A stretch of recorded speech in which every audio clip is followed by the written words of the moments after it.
Vem aprender bio comigo? Fala galera! Hoje o nosso assunto é retículo endoplasmático e complexo de Golgi. Talvez você já tenha se perguntado: de onde vêm as enzimas dos lisossomos? Ou ainda, de onde vêm as substâncias que sofrem exocitose? Nas células existe uma organela chamada retículo endoplasmático, que é um sistema de canais formados por membrana. Essa organela é responsável por produzir e transportar diversas substâncias. O retículo endoplasmático é dividido em duas porções bem diferentes. A primeira delas é o retículo endoplasmático não granuloso, também conhecido como retículo endoplasmático liso. Ele é responsável pela síntese, ou seja, produção de lipídios, e também auxilia na detoxificação da célula. A outra porção é o retículo endoplasmático granuloso, também chamado de rugoso, e recebe esse nome pela presença de ribossomos aderidos a ele.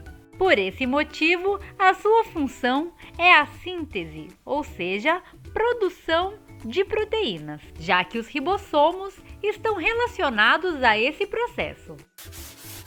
Vamos entender um pouquinho mais sobre o retículo endoplasmático não granuloso, o liso. Como já falamos, essa organela está relacionada à síntese de lipídios, que vão ser, por exemplo, utilizados para a produção de biomembranas. Os lipídios também estão relacionados à produção de hormônios esteroides, como é o caso do estrógeno e da testosterona.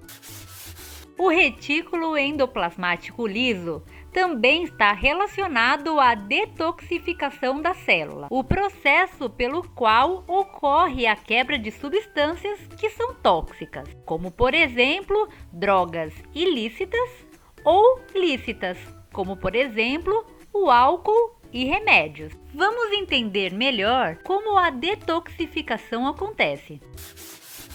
Quando ingerimos substâncias que são tóxicas para o nosso organismo, como por exemplo bebidas alcoólicas ou remédios, as moléculas são enviadas para o retículo endoplasmático liso e lá esses produtos são metabolizados, ou seja, ocorre a quebra das moléculas do seu princípio ativo. É essa metabolização que faz com que os efeitos do álcool ou de um medicamento não perdurem por muito tempo no nosso organismo. Ou seja, é a partir da quebra das moléculas do princípio ativo que ocorre a perda de efeito de uma substância.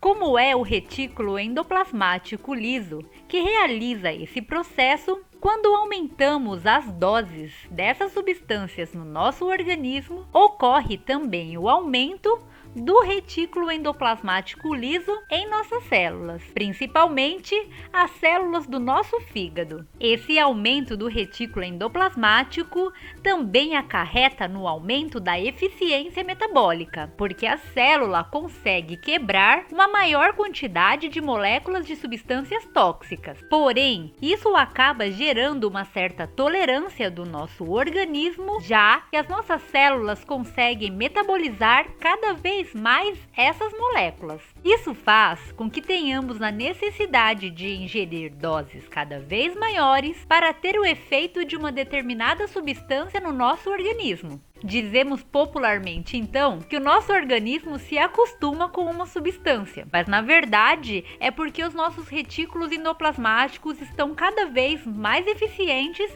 em quebrá-la. Ao ingerir uma quantidade maior de substâncias, você faz com que seu retículo endoplasmático liso se desenvolva ainda mais, se tornando cada vez mais tolerante. Mas isso tem um fim. Chega uma hora que a sua célula não consegue lidar com tantas substâncias tóxicas e acaba morrendo. Vamos falar agora um pouquinho mais sobre o retículo endoplasmático granuloso, também chamado de rugoso, devido à presença de ribossomos em sua superfície. Como já falamos, Essa organela está relacionada diretamente à síntese de proteínas, exatamente pela presença dos ribossomos. Essas proteínas podem ser, por exemplo, proteínas de membrana, que vão auxiliar no transporte celular, ou ainda podem ser enzimas, que nada mais são do que tipos específicos de proteínas. Associado ao retículo endoplasmático rugoso está uma outra organela, chamada complexo de Golgi. O complexo de Golgi é um sistema de sáculos membranosos interligados, que tem como principal função concentrar, modificar e secretar substâncias, ou seja, enviar substâncias para fora da célula.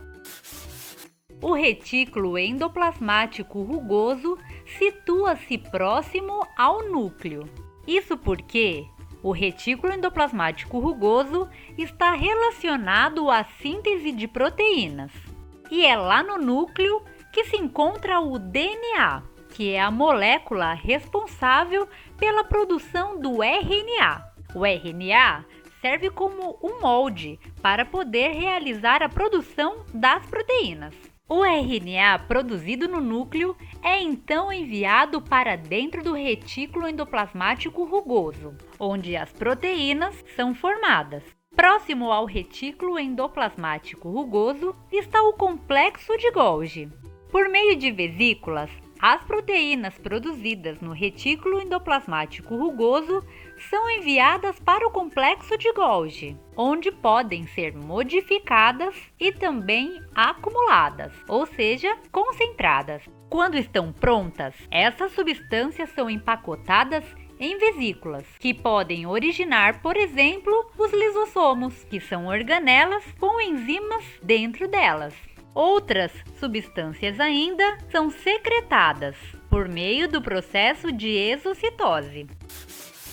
A partir desse exemplo, conseguimos verificar que as organelas trabalham juntas para desempenhar objetivos específicos, o que faz da célula uma unidade funcional, já que todas as organelas precisam trabalhar juntas para poder mantê-la viva.